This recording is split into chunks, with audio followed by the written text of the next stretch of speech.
Hi, this is Editor Troxel. In this tutorial we're going to continue looking at removing silent areas. We're first of all going to have to determine what qualifies as a silent area, and then for this tutorial we're going to change from making the composite envelope to actually putting regions around the areas that we want to be removed. So let's take a look at this. First, in the main section, I need to specify what exactly is my quiet limit. So here at the top, I've created a quiet limit, and I've set it to -40. Naturally, that can be adjusted to whatever you feel it needs to be adjusted to. And then let's go down to our process log section. We're still going to go through all the lines in the path. I've added a found quiet Boolean variable and set it to false. Then I've created me a quiet start, quiet end, and I've added a previous time code because our end technically ends at the previous time code we looked at. Now when we come through here, when we find the end of the file, if the end has found a quiet area, we need to go ahead and mark that area. So we set our quiet end equal to our previous time code, and then we process that. We'll look at the process segment here in a minute. This only qualifies if we're at the very end. This part's still the same, but down here, instead of creating the envelope point, which I can now just remove, if the track volume is less than the quiet limit, then I need to do something. If found quiet is false, then now I have found a quiet spot. So I'm going to set that equal to true. And then we're going to set our quiet start equal to the current track time.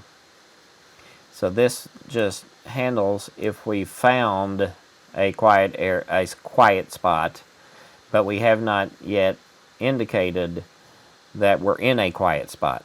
This will set our start of our quiet area. If we're not in a quiet area, then if we had found a quiet, if the last one we had found was a quiet area, now we're no longer in a quiet area. So we set our found quiet to false. I set our quiet end to the previous time code, and then we process that segment.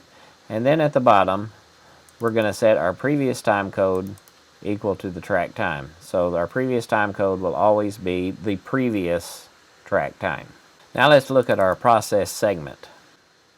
For our process segment, I'm passing it the two time codes, the quiet start and the quiet end. Now I'm creating a new region by setting it as a new region from quiet start to quiet end minus quiet start, because we're expecting a length here. So our length is the end position minus the start position.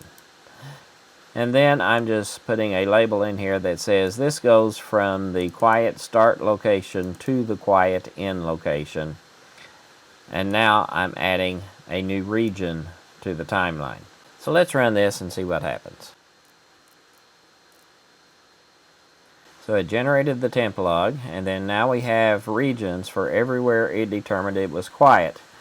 This is the one that we did at the very first, because it's at the end, and then these are the ones that it handled along the way.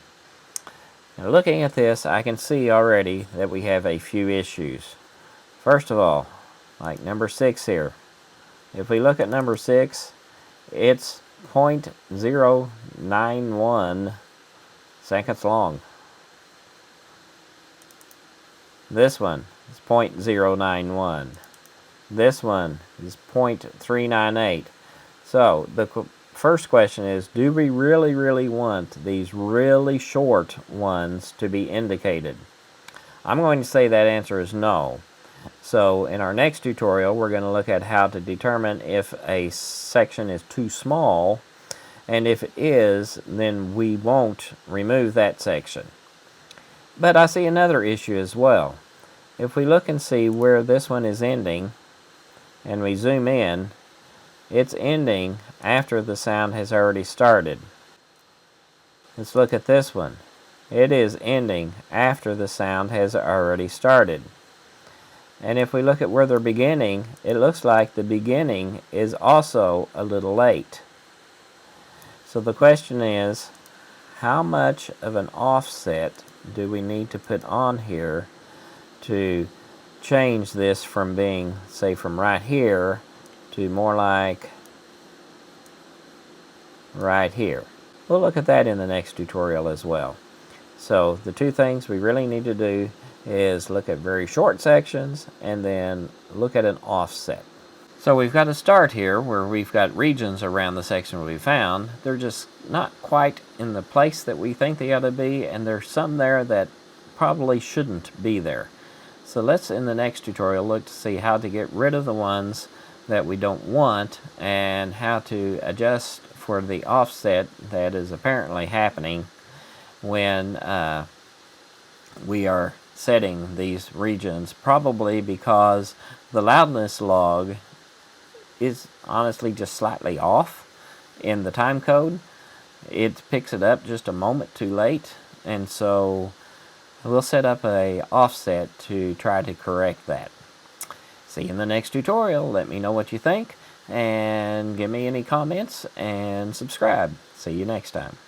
Please sign up at www.JETDV.com and subscribe on YouTube to get further notifications on when new videos are presented.